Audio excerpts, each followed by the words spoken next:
Okay, Bob, thank you. Thank you, Bimbo. Don't write to us, we'll write to you. Bob Pelham, this must be the tallest puppet I've ever seen. Yes, it's pretty tall, but we do make them about 8 or 9 feet high. What do you do with those? Send them to America and, well, all over the place. Are there any special characters? Well, the Americans like clowns very much. What else do you do here? Well, we make puppets, little puppets for children, about 12 inches high. Well, right up to this height? Right up to this height. Well, I think Mother Giraffe is the tallest. How tall is that? Oh, about 9 foot. Are you the only puppet factory in this country? People say we are. I think so. We're the only people who specialize in puppetry. Yeah. How long have you been going? Oh, well, it seems a long time. I think since the war, about 9 or 10 years. Has television affected your trade at all? It's helped, yes, it has a lot, because obviously puppets on television has made puppetry more popular. But on the other hand, of course, you... And, of course, we've made puppets popular, too. Yes, and you've helped television. Well, I hope so. Well, we've only got time, unfortunately, for rather a brief glance around the works today. Where can we go first? Well, shall we go into the dressing room? Yes. Quite interesting in there. Okay, let's go then. And this is the dressing room. And as you can see, these 3 charming ladies here are, in fact, dressing the dolls with little skirts and little blouses. Bob, the actual body itself comes in here already assembled, does it? Yes, that has already been made in another department called the assembly room. And they come in here, and then the dresses are being made in here, and some are made out in homes. Yes. And they come in here and are put together, as you see. And what's happening over on this table here? Well, this is where the bodies have their heads put on and the hair put on the head. I see.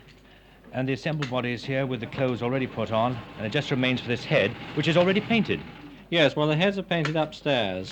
I'd like to emphasize the importance of hand painting to give the individual touch. It is very important for a puppet.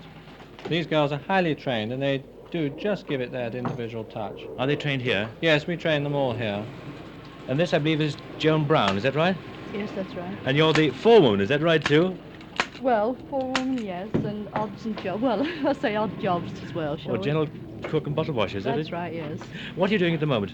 Well, we're doing the herring and hatting, you see. Well, this is herring, actually. There's no hat on this one. It's to go upstairs to the stringing room, where they're finally finished off. The stringing room? Yes. Is that a good place to go and have a look Yes, at? well, then let us go now to the stringing room and see the final stage of the puppet. Okay, Bob, if you'll lead the way.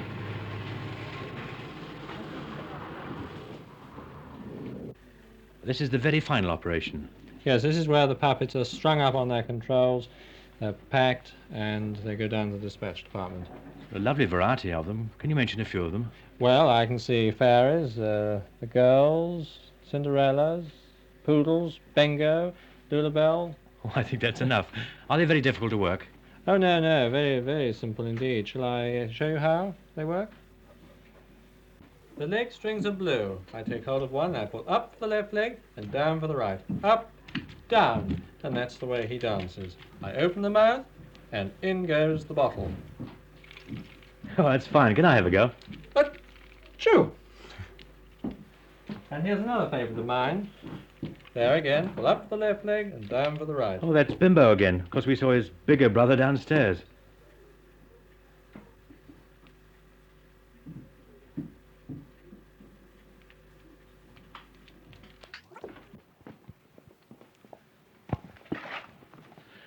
Well, here we are back where we started, except that, as you can see, there are many more big models and quite a lot of small ones. Bob, what's going to happen to these now? Well, they're a bit late for this Christmas, but they'll be going out in the new year. And when you've got rid of this lot, what happens then? Well, of course, we are already planning for next year and new models to go out to the exhibitions, both in this country and particularly in America. Well, thanks very much for letting us have a look round. Perhaps we can let Daisy have the last word. Yes, I'm sure she'd like that.